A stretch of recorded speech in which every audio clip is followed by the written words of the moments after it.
and I had 36,000 downloads in the download queue as Nash comes out here and almost gives me a heart attack.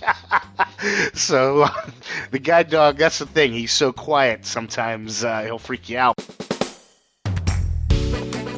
Welcome to iAccess VO with Brian Fischler and Ed Plumacher. Making it happen with VoiceOver accessibility.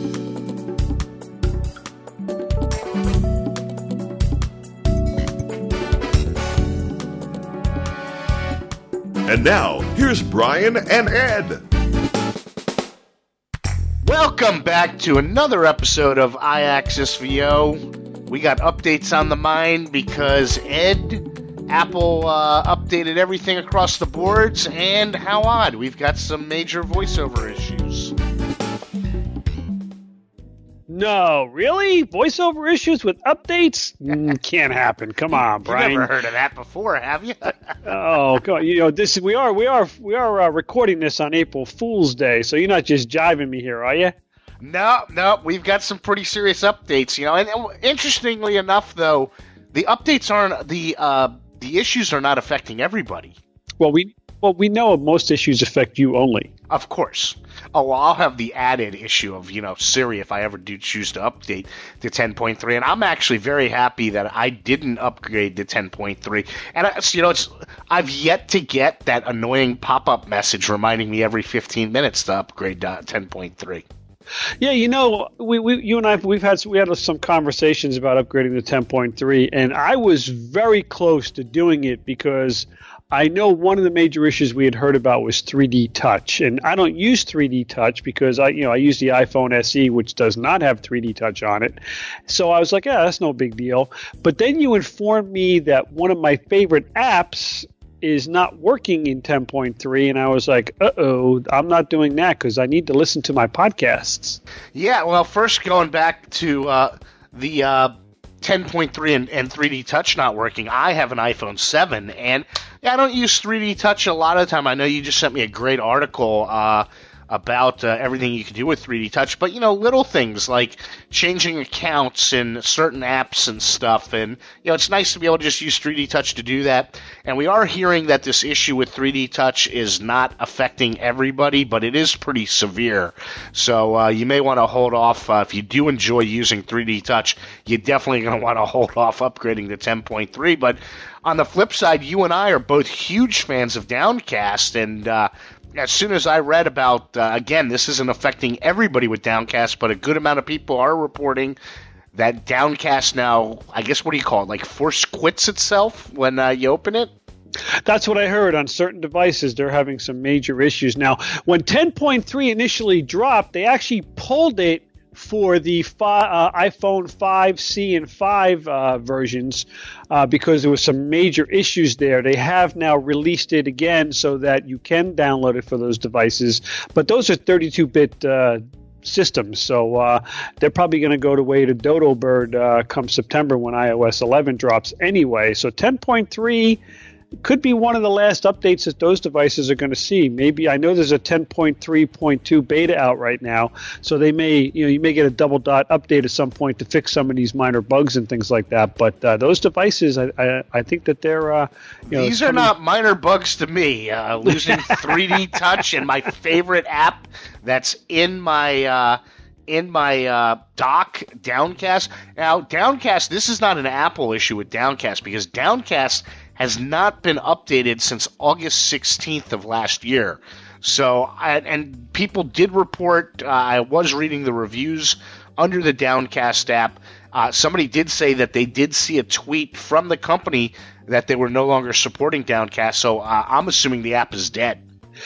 Yeah, I don't know. It's a shame because that is my go-to podcast app. It's also my go-to app now for putting MP3 files and WAV files on my iPhone because I'm able to import them from Google or from Google Drive or from Dropbox. And I'm going to miss that if it's gone. I've been looking for an alternative and I haven't really found anything that I'm comfortable with. Well, I re-downloaded today Overcast, and I'd really love to hear from the listeners that use Overcast, what they love about it, because I reinstalled it, and it gave me the option to sync all my podcast feeds, and I hit that. I assumed, that'll be easy. And all of a sudden, I went through the settings, and I'm looking at it. It says downloads, and I had 36,000 downloads in the download queue. As Nash comes out here and almost gives me a heart attack.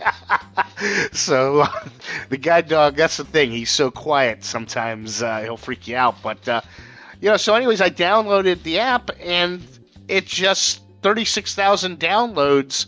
So I ended up pulling up the app switcher, and I quit that thinking I could go back in and not sync my subscriptions.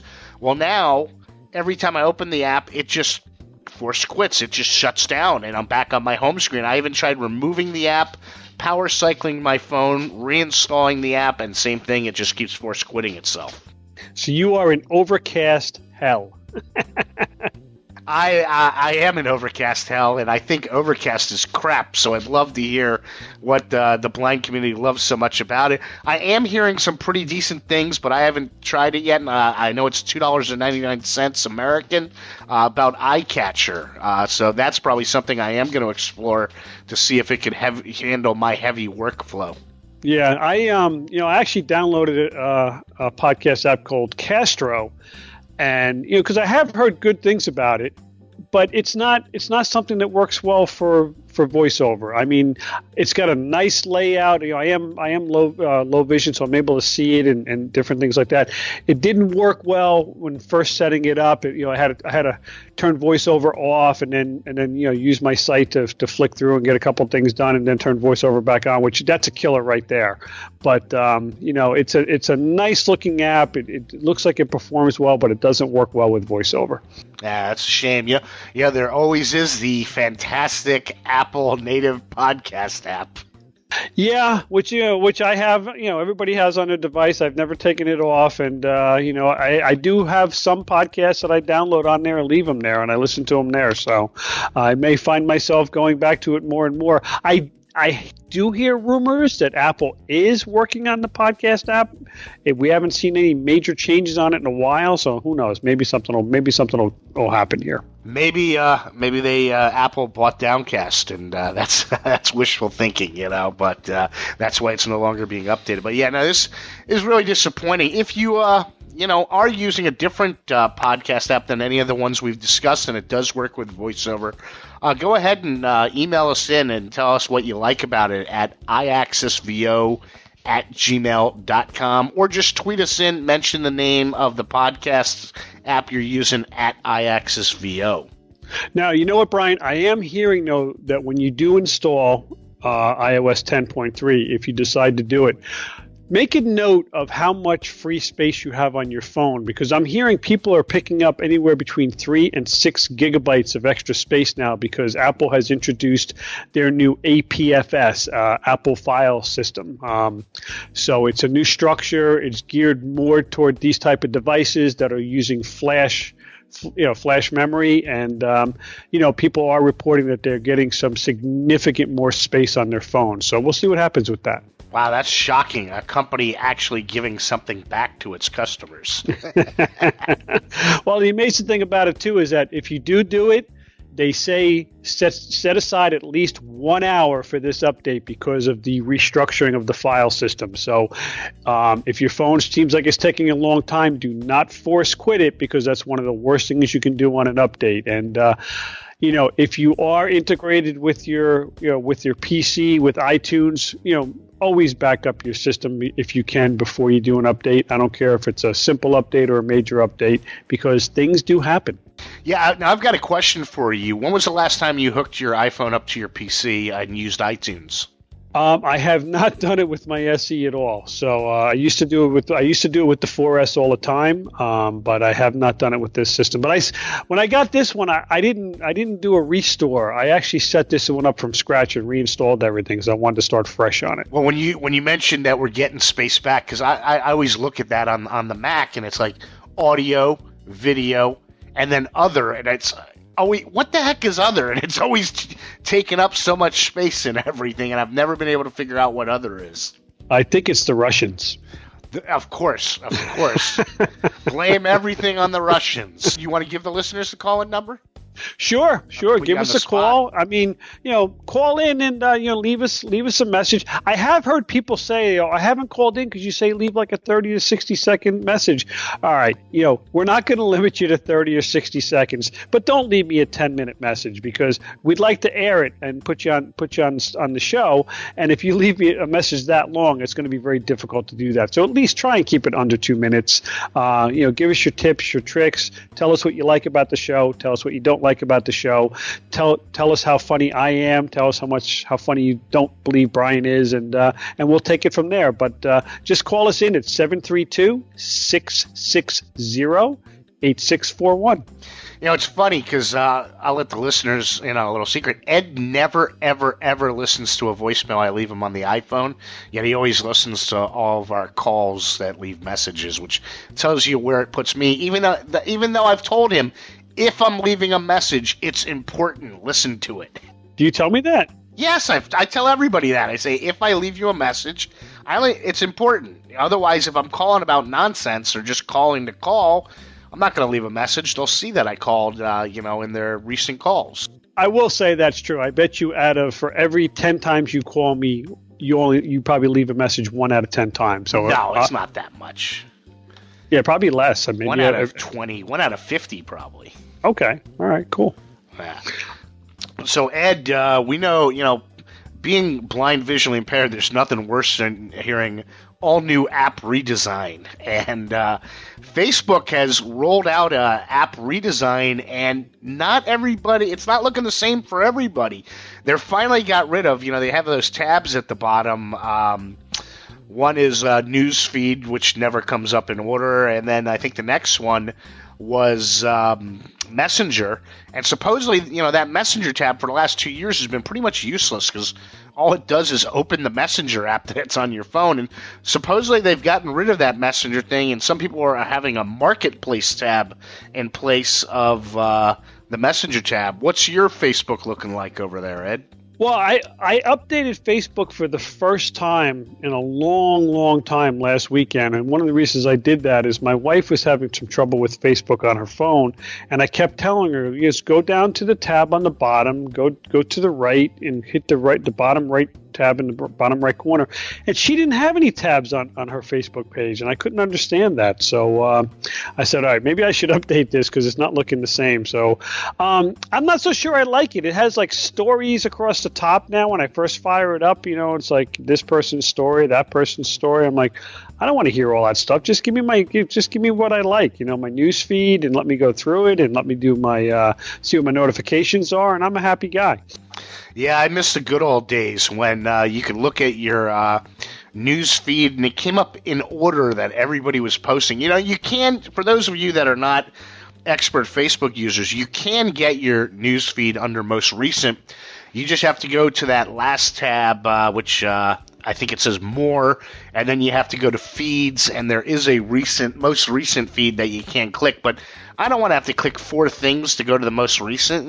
Just have your newsfeed come up recent. Yeah, that kills me. I'm reading something that came up like someone posted, 10 minutes ago, and the next one comes up from a day and a half ago, and I'm like, what's up with that? Yeah, no, and nobody likes that. So it's just Facebook saying we're going to do it the way we like it, and it's just one of those things that I don't know anybody that likes it. And I'll tell you, I think if this keeps up, I wouldn't be surprised to see something pop up in the future here that another competitor or something that goes back to something, maybe a little more basic and a little more straightforward, and let me see what I want to see, and leave all the ads out and leave all the algorithms out, trying to figure out what you think I want, and just let me figure out what I want. I disagree with you because, Ed, the biggest country by population is, I believe, China.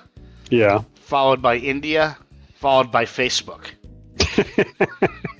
That's how many people are on the Facebook. So I don't think Facebook's going away anytime soon. And those stats could have changed. It was an article I read a while ago. So don't be hitting us up with. Actually, Facebook is the 4th biggest country in the world. Ed, I do know Facebook is not really a country. Just making that clear. But that's how many people are on the Facebook. So. Ed, Microsoft Pages on the Mac actually got a really nice update for VoiceOver users. You now have heading navigation in Pages, which when a document is actually done right, and people put headings in there, you could quickly use your arrow keys, go to headings, or bring up your rotor and move it to headings, and now quickly move through a large document. Well, that's great. I mean, I think I've had that on Microsoft Word for a while, haven't I? I would assume you have. And now on the PC, you're using Microsoft Word, so aren't there specific keyboard shortcuts for Word on the PC? Oh, of course there are. Absolutely. I mean, that's the way to use it. I mean, it makes you quicker and faster. If you're low vision or, first off, vision, you're not going to use a mouse anyway, so you better have keyboard commands. And most of those keyboard commands, they are Microsoft commands, and that's what you learn. That's actually what we teach. Yeah, I guess with Pages on the Mac, you're just using the same standard VO commands and everything. At least as far as I know, there are not specific Pages commands. They're universal commands that you use throughout the entire operating system. So on the PC, Microsoft has their completely own commands and everything built into the programs, right? Yeah, Microsoft has their own unique keyboard commands there. Yes, for the Microsoft product on the Mac, because the keyboard's a little different. You have Control Option and the Command keys, so you have to change that from using Alt and Control on the on the PC side. So I recently installed Microsoft Office on my Mac. I'll have to try using some of those PC commands and see if any of them work on the Mac with Microsoft Office and everything. I have the list of keyboard commands for Word on Mac. I'll send that to you. Perfect. So they do have their own built-in keyboard commands for the Mac, which is interesting to hear. Hey, I learned something new from iAccess VO all the time. There you go. Now, Ed, not all technology creations are good. Because this next one, when I came across it, it just struck me as weird and disturbing. Did you get a chance to read this article? Now, we've got a service here. It's in New York. I believe it's in D.C., and it may also be in Chicago, called Via. And it's a great service if you use it in Manhattan. You could get anywhere in Manhattan lower than 140th Street for $5, which is pretty spectacular. And they just expanded to Brooklyn, and supposedly they're going to be expanding to Astoria, although they just expanded to Long Island City, so I imagine Astoria will be next. But this new thing, they're aiming it at restaurants. So I was reading the article thinking, what they'll deliver to you. No, I guess this is for people that don't have big appetites, Ed. You could now fire up the app Via when you're at a restaurant and decide that you only want half your cheeseburger and see if there's somebody else in the restaurant that wants half a cheeseburger. That's weird, man. I hope that decision is made before it's ordered and you can have it cut in the kitchen. I don't want someone getting the burger, putting their hands on it, cutting it in half, and go, here's yours. I mean, does Via really think there's that much of a demand of people saying, you know what I feel like tonight? A half a salad. Let me fire up the Via app, which I usually take to get a car, and see if there's anybody else using the app at this restaurant that just happens to want half a salad for dinner. Wow. Have you actually used the Via app? I only once, and I did have a pleasant experience with it, but I that was a while ago. I did have a sighted person with me. I mean, because they do not wait for you, and it's about speed. You really need to tell them like right away, I'm blind, but I did call Via before I rode them, because having a service dog. And this is a shared ride service. I was like, hey, I just want to find out. I do have a service dog. Are you going to charge me for 2 fares? Because the dog does take up space. And they said, no, we follow proper service. They knew service dog law. and I did not have any issues with the service dog. And I did find most people in the shared ride, they moved out of the way and made room for us. And like I said, I've only tried it once, but I did have a pleasant experience with Via. Yeah, I have a lot of students that have used Via, but they're all low vision students because, like you said, well, first of all, it is not door-to-door service. They will pick you up on the nearest corner and then drop you off on the nearest corner of your destination. So it is quick, and if you can't see them when they pull up, I mean, I think they sit there 30, 45 seconds and they're gone. That's it. Yeah, they don't wait, and you do get charged for it, or charged a certain fee if you're not there. So, like I said, I have not tried this alone. If they do expand to Astoria, I think I will be using it more because then I could get home. Just getting around Manhattan, it's I'm taking the subway like any other rat. But I'll tell you what, you don't think you'll be using this shared meal plan that Via's now offering? I don't think so. I mean, if I'm not hungry enough for a full cheeseburger, I'm not ordering a cheeseburger. Period. When was the last time you split your dinner with a stranger? I don't think I've ever split my dinner with a stranger. Well, now you can with the Via app. Okay, I'll remember that. Ed, do you like eggs? Oh, yeah, for breakfast. Yeah. What about, do you have a photo of an egg? I mean, are you an egghead on Twitter? No, I am not an egghead on Twitter. And, it's funny you say that because, I do see a lot of people in the blind visually impaired community do not post a picture of themselves or put anything up there. So if you see someone, especially when someone sends me, following me or something like that, the minute I see the egg, I figure it's an 80% chance they're blind or visually impaired. I have no clue if I have a photo on my account. Yeah, but you kind of look like the egg. Yeah, that's true. I have egg-like qualities. There you go. Anyway, Twitter is getting rid of the egg, and they want people to be more expressive with their photos. What do you think about that, Ed? You going to be more expressive with your Twitter photo there, buddy? Well, how does that work? What do you mean more expressive? What am I supposed to do? Be like, jumping off a cliff and someone takes a picture of me? I think, but you got to make sure you're smiling in that picture. Or frowning. And what happens if you're not more expressive? Are they going to deny your photo? You never know. It's Twitter, man. They do things on their own, and these big companies decide to do something, and hey, you've got no control. Twitter could say, I don't know. They might all of a sudden decide to start putting advertisements in our tweets, and then we have no control over what we're tweeting. Well, I already see ads on Twitter, so I guess they could start inserting them in the middle of your tweet. We're like, please listen to the latest episode of this tweet is brought to you by Bounty Towels, iAccess VO.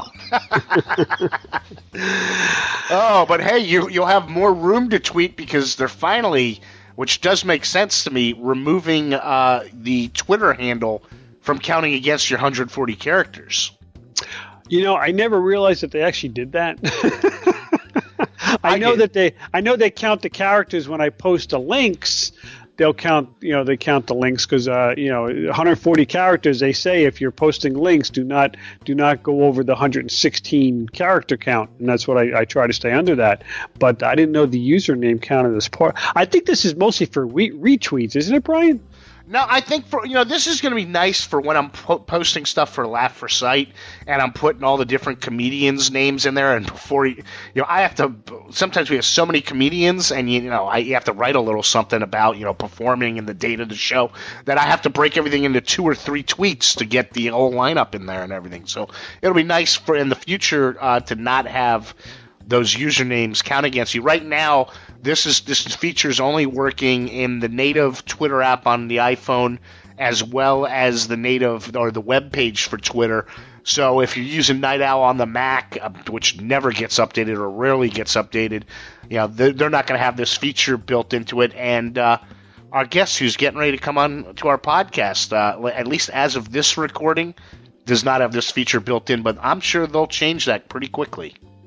Yeah. I mean, I know Gedeon is from Twitterific, has done a lot of work. He's one of the designers. He's actually a designer there, and he's also one of the co-founders. So why don't we bring him on and let him tell us about all the great things of one of my favorite apps, and I believe one of your favorite apps as well, which is always very accessible and works really well. Yeah, I love Twitterific, but you'll never catch me saying its name 5 times fast. I have trouble saying it once. I noticed that. Let's go. Now we'd like to welcome in a guest that Ed and I are both very excited about having on the show. Gedeon Maheux. Did I pronounce that correctly, Gedeon? Yeah, you got it right. From the Icon Factory. Now, for those of you that don't know what the Icon Factory is, they are the brains behind Twitterific, which, as most of our listeners know, is the go-to app for VoiceOver users. And first, we got to say congratulations for meeting your funding goal to bring Twitterific to the Mac. Yeah, thank you so much. We're so excited. Hey, Gideon, welcome to iAccess VO. It's great to have you on. I know I am a huge fan of Twitterific. It is my go-to Twitter app that I use all the time. Oh, thanks so much. It's great to hear. Now, what Twitterific, for people that didn't know, was on the Mac, and it was recently you removed it from sale. What's behind the redesign and I guess the relaunch of Twitterific for the Mac? Well, the client has been around. I mean, it actually started on the Mac back in 2007 when Twitter was first launched, and it went through a bunch of different iterations, and we got to version 4. And just prior to that, iOS was launched, the iPhone came out, and then Twitterific also moved to the iPhone, and of course that became super popular. Everyone got caught up in the mobile launch, and it just took off from there. And we're a really small company. It's difficult for us to maintain such complex software on both platforms simultaneously. It's a huge effort. And we had to make a decision on where to concentrate our resources, and we did that for iOS for several years. And as a result, the Mac version lagged behind, didn't get updated, wasn't VoiceOver compatible. It really got crusty. And we wanted to update it for a long time, but we just weren't sure that people would actually want it. Everybody is on mobile now, and Mac users are declining, and so we had to find a way to find out if it was going to be worth it to develop a new version for the Mac. And after a lot of time hemming and hawing about it, we finally decided to put together a Kickstarter to find out. And boy, we were surprised. There's a lot of people. Really, really amazing. It met its funding goal and more. We're in it. What did that feel like? What did that feel like when you saw how quickly you guys met your funding and how people just, everybody's blown away at how fast you guys reached your goal? Yeah, it's humbling. I'll tell you that. It's nice. We've been around for a long time, so a lot of people know about us. And but you forget that, you live in your own little bubble, and it's easy to think, well, nobody pays any attention to what you do anymore, And then you go and you do something like this, and you're reminded by all these wonderful people that they still enjoy what you do and appreciate what you do. And some of these backers put up a lot of money to get Phoenix made. And we're just, we're astounded and humbled, and really, we can't say thanks enough to all of them. Now, Phoenix, what is Phoenix? Is that what it's going to be called, or? It's the code name for this next version of Twitterific. Yeah. Wow. So I have to, I think I'm going to borrow that reference that you used to the old Twitter application on the Mac when you called it Krusty. That's a great thing for Brian. I have to refer to him as Krusty. But let me ask you, Gideon. You guys have had a great track record with Twitterific on iOS for its accessibility. Is the plan to have Phoenix to be as VoiceOver friendly as Twitterific has been for iOS devices? Absolutely. That was one of the reasons why we wanted to do it. And we put it right there in the Kickstarter description that we wanted to have VoiceOver be right in the main 1.0 or 5.0, whatever version we're going to call it when it comes out, launch of Twitterific. It's really bugged us that the Mac version has not been VoiceOver accessible. And I hate having to reply to people on Twitter and people who email and say, I love your iOS client. I use it all the time with VoiceOver and everything. Can I get your Mac client? And I have to tell them, no. You really shouldn't do that because it's not VoiceOver compatible, and you won't be happy with it. And I've loathed to do that for years, but now I don't have to do that anymore, and that makes all of us feel so much better. And we're going to do our very best to make it as on par with the iOS version as we can. That's fantastic. I mean, the VoiceOver community has really been a buzz with this news. Are you familiar with Night Owl or Yurufiru? I've heard of them, yeah. Because for now, that's really the most accessible VoiceOver-friendly Mac Twitter client, but it's really lacking in features. So will the Mac version be, for example, I know copying tweets is the new thing, and copying the tweet that you're responding to, that's stuff that Night Owl cannot do. Is that stuff that Twitterific will be able to do? I hope so. Also, too, image descriptions, with VoiceOver, that's going to be included as well. So there's a bunch of different things we want to be able to do, but the basic stuff that iOS can do is what that's what we're committed to for Twitterific for at least the initial release. After that, everything is up for grabs. It's such a great name, Twitterific. Where did that come from originally, the name? Craig Hockenberry, he's the one that named the app. It was his baby at the start, and when he had the idea for the app, I think it was the first name he came up with. He has a famous story about how he thought of the app while he was taking a shower one morning, and that's, it went from there. We're really lucky that we're able to have the name, so it's at least cool. It didn't come up like as he was going to the bathroom, so you'd have to tell that story over and over. It's been a little double-edged sword, though. It can be hard to spell for some people, so when they go to search for it, they can have a hard time finding it. Right. But, so having had the Twitter client for the Mac initially, but then building this great Twitterific app for iOS, how did you first become aware of VoiceOver for the iPhone and accessibility? Oh, that's a good question. I'm sure it was from our users. Requesting that the app be accessible. And, one of the great things about iOS and Apple's APIs is they do a really good job of making all of that stuff really robust. And you get a lot of it for free on iOS. You still have to, set things up right, obviously, and take good care to label things and make sure it's all working and everything. But, iOS, I think when Apple went about creating iOS, they had a specific intention that it was going to be a very accessible mobile operating system. And because of that, the framework is already in place for developers like us to be able to take advantage of that. And, when Twitterific for the Mac was originally made, I'm not sure how robust the accessibility options there for VoiceOver were.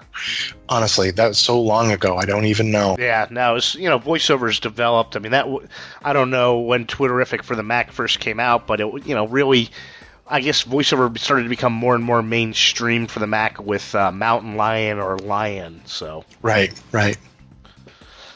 We obviously know why blind people use Twitterific. I mean, it's hands down the most accessible app on iOS.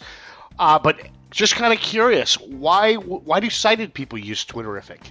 One of the goals we had with the app was to make it as easy and simple to digest your tweets as possible from a interaction point of view, but also from a visual point of view. We wanted to design the tweets in such a way so that the hierarchy of information flowed from who wrote the tweet to the body of the tweet to all the the tertiary information.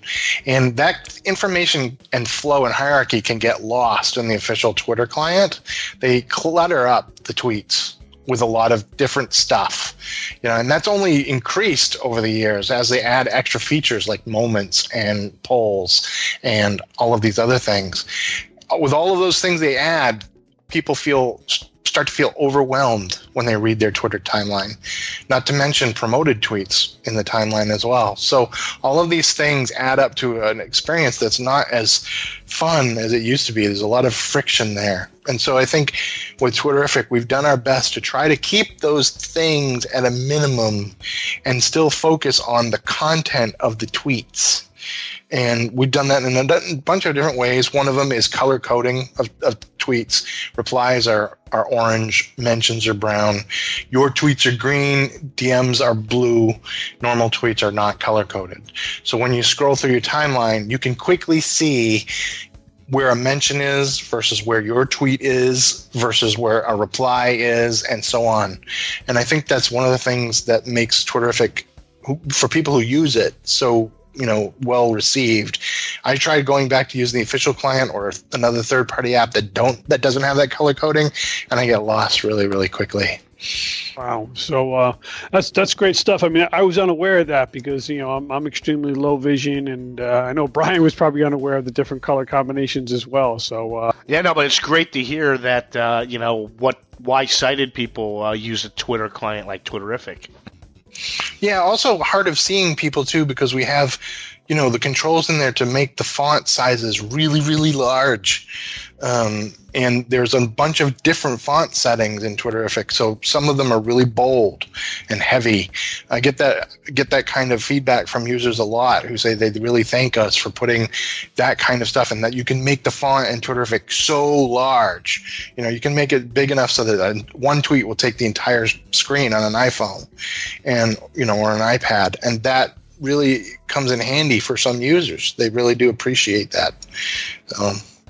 Do you have a reverse contrast setting as well, where you could do white on black background? We don't have that. That's something I would like to add eventually. I'd also like to add a general high contrast setting as well. We've had a lot of requests for that as well, and I'd like to do something like that. If things go the way we want with the new Mac version, we'll be able to take some of these things that we're developing for Phoenix and translate them back to iOS as well, and we're all really excited about that too. Oh, it's great. So there will be, from all this the fundraising and all this development, there'll be a trickle-down effect which will help improve Twitterrific as well. Hopefully, yep. Not that it needs any improvement, but well, we'd like to think that. But yeah, there's lots of ways the app could be better. What I know it's probably early, but do you guys have a target date for release for the Mac, or are you keeping things hush hush? No, look, we've always tried to say we were going to shoot for August for the initial release. It may slip a little bit past that, but that's what we're going to try for anyway. Okay. Fingers crossed. Yeah, no, I mean, everybody always thinks get pushed back. Any specific features that will be with Twitterrific for the Mac, or is things really still early?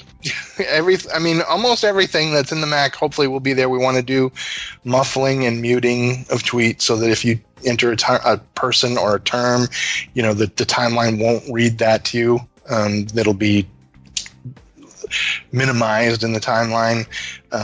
Conversation views, direct messages, adding media. I'm really looking forward to having a lot better, robust media support in Phoenix than in Twitterrific currently, because it's really poor in the current version.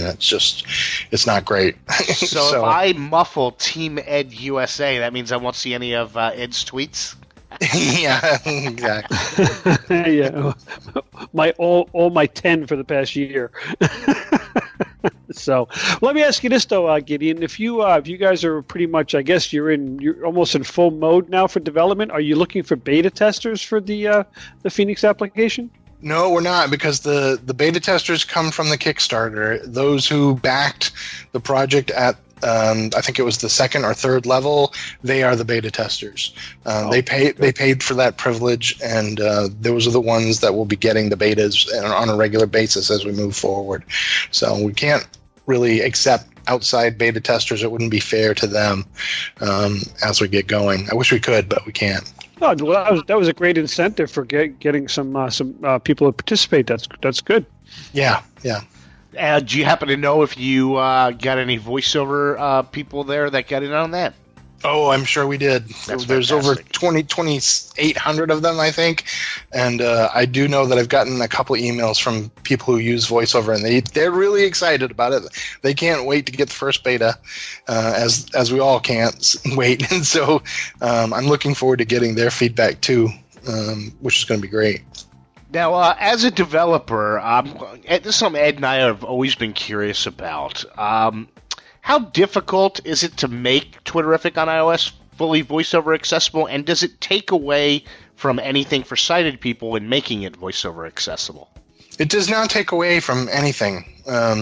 It's all in addition to the normal feature sets that are available to everybody else in iOS.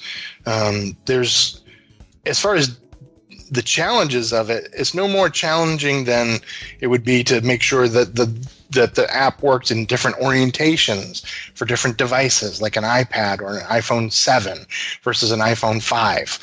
There's all these different configurations that the app has to work in order to work across as many different platform, devices and configurations as possible.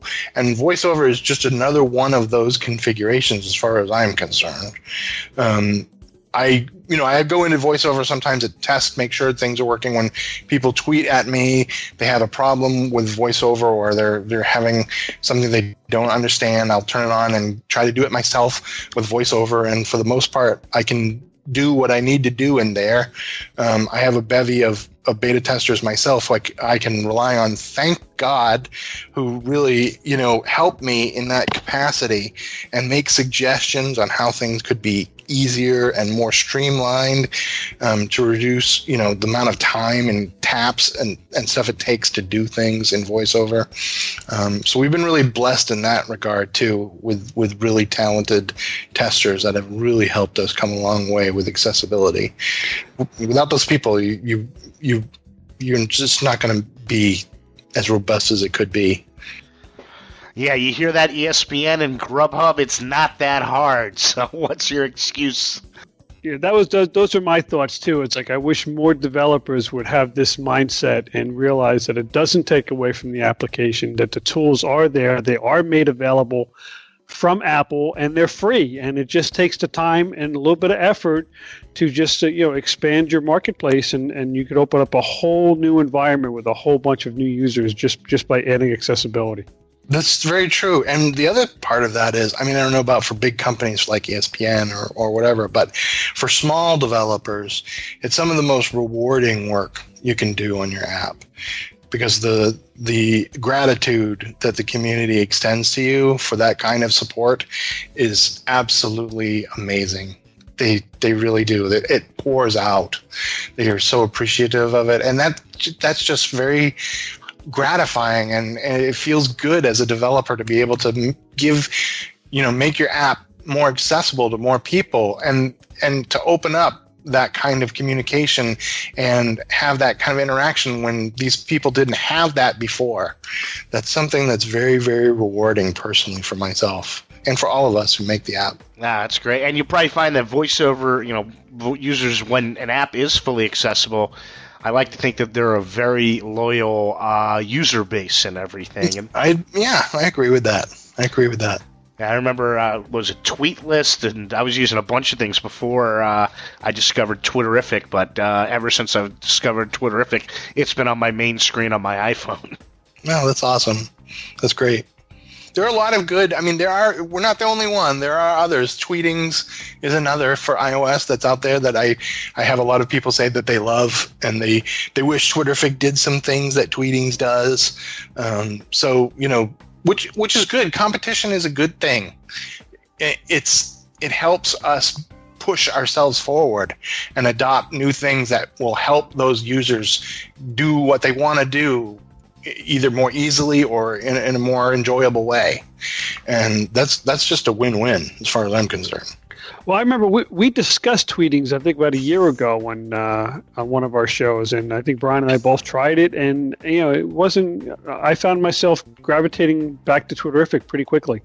Yeah, I had it on my main screen for about a day, and I was like, "Oh, that goes in the social network folder of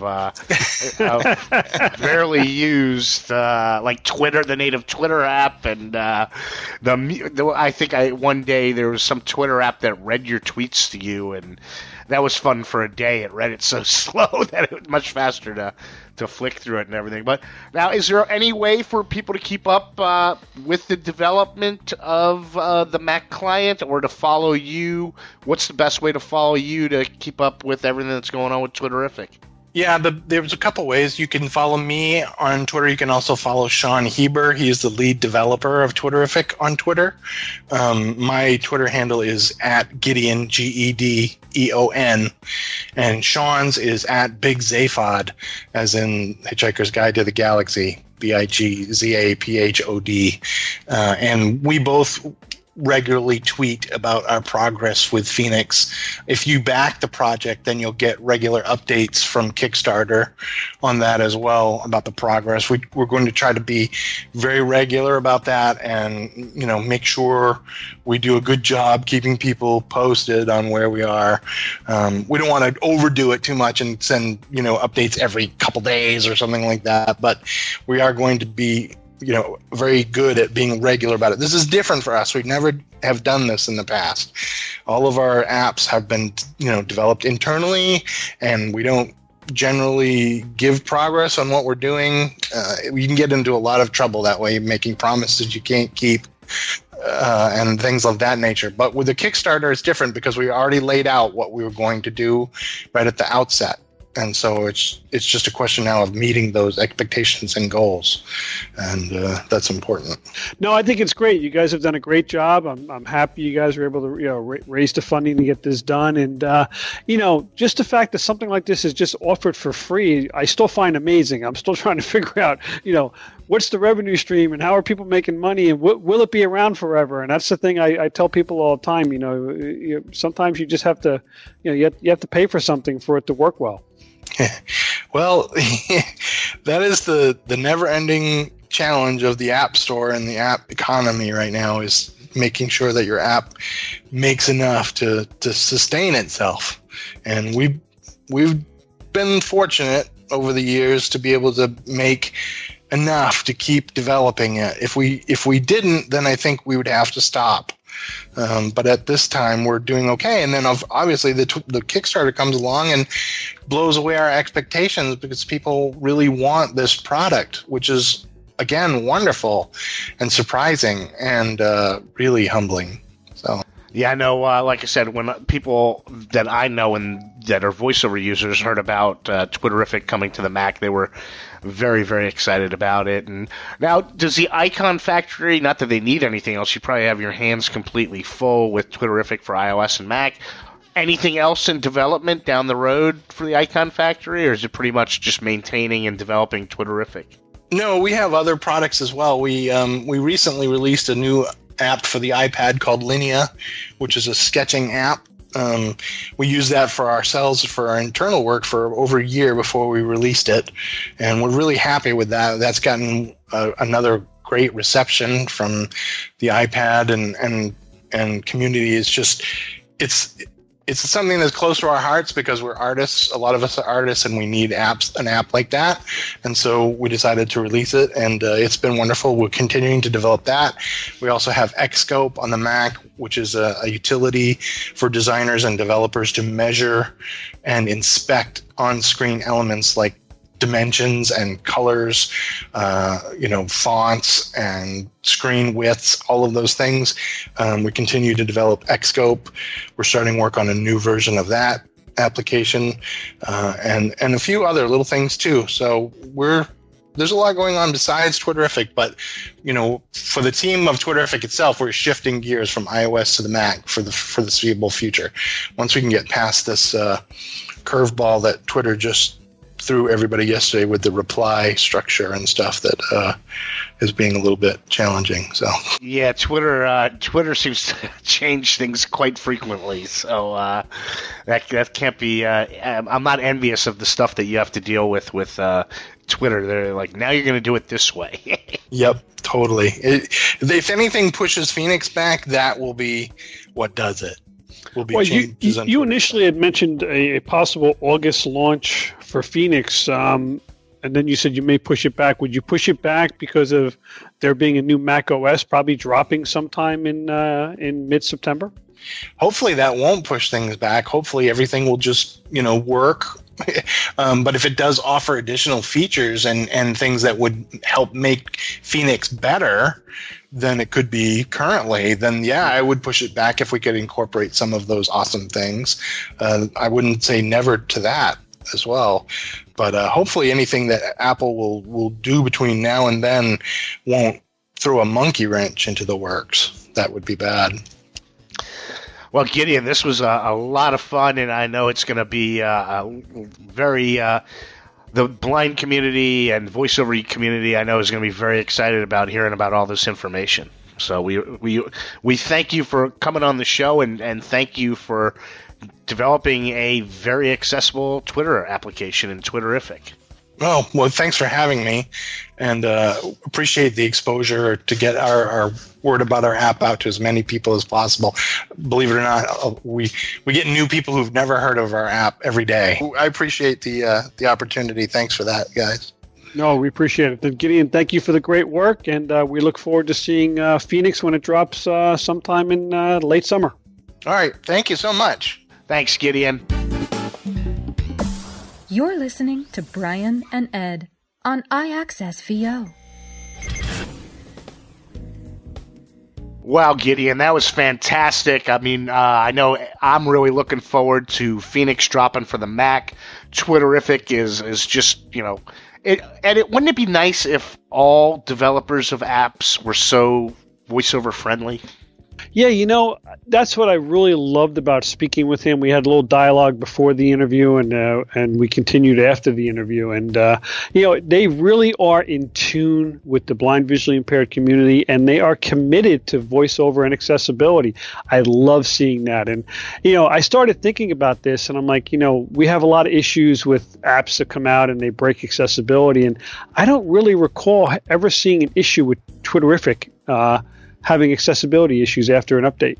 No, they've got an excellent track record, and hey, users doesn't mean they'll have a excellent track record moving forward, but I'm sure if they do break something, it's accidental, and I'm sure they'll get a fix out for it. And that's all you can ask for with a lot of these apps, is if they are supporting VoiceOver, to hopefully get a fix out in a timely manner. But Ed, and I really wish we had some intro music for this, because you know what time it is? What time is that, Brian? It's time to go back to doing What's Pissing Off Brian Now. And, it's a good lead-in because it's Grubhub. Now, Grubhub is still accessible, but talk about timely fixing. We're going on a year and a half since they broke heading navigation. And Grubhub, you're well aware of this issue. I mean, they just don't care if blind people use their app or eat. And it's ridiculous. I mean, I've hit them up. I've contacted support several times. They're aware of the issue. I finally attacked them again on Twitter saying, what the hell? Where's a fix? It's just ridiculous. You now have to, to get from one restaurant to the next, you used to one flick and you're there. Now I counted. It's 7 flicks between restaurants. Well, that's why you deliberately do not update their app anymore.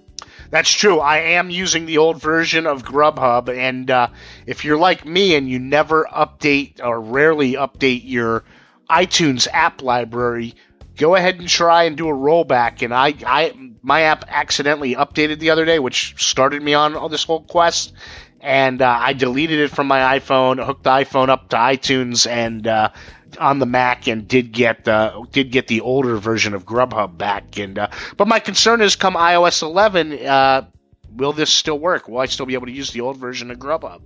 Well, yeah. Do you get any warnings with that app? Is this a 32-bit? I don't think so, because it's a pretty big company. It is pretty well supported, so I would imagine it's okay. But yeah, the version you're using may not work in iOS 11, but you don't know. You just don't know. I won't know, and that's one of the things. I use this app, every other day or every day to order dinner.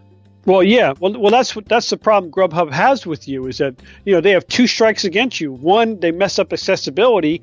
2, they're messing with your food, your ability to have dinner. The one thing, and I don't know because I did play around with the latest version of the app just to see if heading you had 7 flicks to get through from restaurant to restaurant, and then when you went into the restaurant, you used to be able to jump down. They had a nice with headings where you'd be able to jump from beverages to appetizers to chicken to fish, that sort of thing, just with flick down. The flicks down no longer work. Now you got to flick through the entire freaking menu, and some of these menus, these New York diners, they got 500 items on the menu. Hey, you know what, Brian? I gotta say something about it. I'm very proud of you because you've gone over 3 weeks now. I think you've quit smoking, so that was great. That was a milestone. So maybe now you can quit eating. You mean quit eating poorly or just quit eating? Or you want me to go on a hunger strike? You know what? I'm announcing it here on the podcast. I'm going on a hunger strike until Grubhub updates their app properly with headings. How's that, Ed? So should I put a shout out now looking for a new co-host for when you die? How long do you think I'm going to last in that hunger strike? You could probably go at least a year and a half. No. Without eating? You did say you had egg-like qualities. Oh, so you're saying that I would cannibalize myself? No, you said you were round, so I figured you'd last a while. Yeah, it just being big doesn't have anything to do with hunger, Ed. I know. I'm just teasing you, Brian. Ed, are you going to run out and get a new iPad 9.7 size screen? No, but I think this is a really interesting development here with Apple coming out with a $329 iPad 9.7 tablet. I mean, it's something that is. I was kind of surprised by it. I didn't expect it.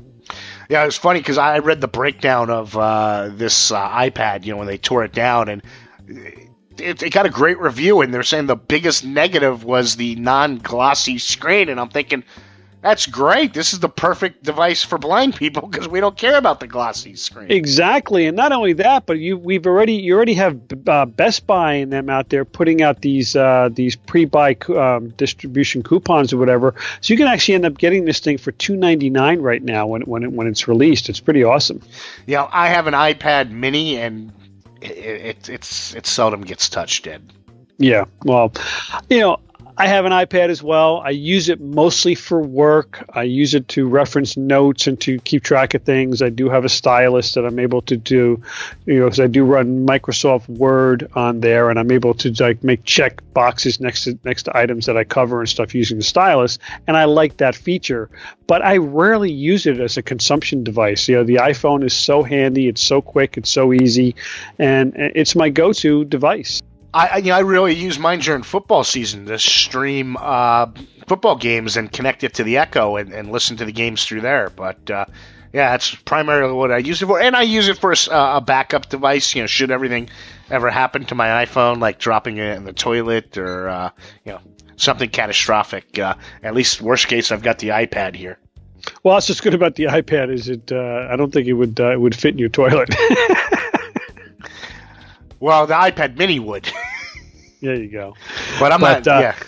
Yeah, but the 9.7, it's a good device. I mean, people would argue maybe they like the iPad Mini. The iPad 9.7 comes with the A9 processing chip, which I think is great because you'll get at least another year, maybe 2 years of updates on it over the iPad Mini, which is running the A8 chip, I believe. So that's a plus right there.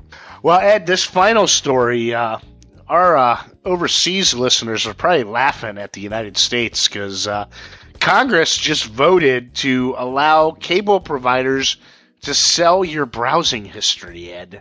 Yeah, I saw this story developing, and I kept saying, "Nah, that's never going to happen." And then, I think the House voted on it, and it went through with 200, whatever, how many votes they had, 260, 265, something like that. And then I heard it pass the Senate as well, and I'm like, what the heck is going on with this? I think this is the easiest way to decide that every congressman and senator that voted for this should be fired because they're definitely not representing their constituents in any way.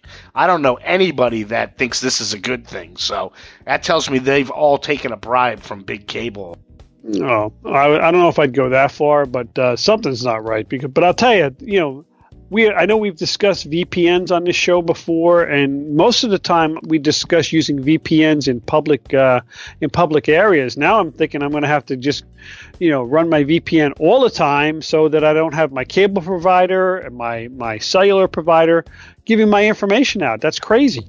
Yeah, and that's one thing, we have not done research on. Obviously, we've talked about using a VPN on your phone. I wonder how difficult it is to get your computers in your home using a VPN. Oh, it's not hard at all. I have TunnelBear on both my iOS devices and on my PC. Oh, do you use it at home or? I don't usually turn it on my home PC, but I may start. Yeah, and a couple of the big three, Comcast, AT&T, and Verizon, have already come out and they've stated that we currently do not sell your browsing history to marketers, and we don't plan on changing this anytime in the future. Of course, who knows? Who knows if they're telling the truth? They're cable companies. As long as they're just raising your taxes and making you pay all those fees that you can't figure out what the hell you're paying for, I think the cable companies will be happy. Well, if you read into that statement, they say they're not currently selling the data. Well, they're not allowed to right now. But if it becomes law, they've also stated that they're not planning on changing that in the future. In the near future. Yeah. So what is near? Probably one day after this goes into full effect. Exactly. So over under. Well, yeah. It's not law yet. We'll see what happens. I mean, I think it still has to be signed by the president, so I don't know where that's going. But we'll keep our eye on it. But if it does get signed, it does go into law. I'll be firing up the VPN on all my devices. Yeah, and they're not expensive. I think I pay $49.99 for TunnelBear for all my devices. Which includes my PC unlimited. That's a yearly fee. That's an annual fee, yeah. Okay, that's not too bad. So Ed, this was a fun one. Twitterific, man. That's always exciting to have one of your favorite apps on the show. Now, if we can only get Downcast on the show, but I think the guy's dead. Well, I don't think he's dead, but I know you have been reaching out to him for several months now and gotten no response. So, if anybody out there, our listeners, again, if you have a podcast app that you really, really like, tweet us in at IXSVO, call us at 732-660-8641, or, comment on Facebook at IXSVO on Facebook. You'll find us there as well. Or email us at IXSVO@gmail.com and, give us your thoughts. Did you mention email twice? No. Okay, I stopped listening. I kind of faded out there. So you mentioned Twitter first. That's correct. Okay, I was just checking. I thought you went email, phone number, Facebook, email. Nope. So you went Twitter, phone Come number, on, Brian. Facebook, Come on, email. continue. There you go. Okay, good. All right. Well, I'll have to listen to the show to find out if that really happens or not. So. And you'll have to listen all the way to the end to get to it. That's true. Well, I guess for now, we are out. You have been listening to iAccessVO.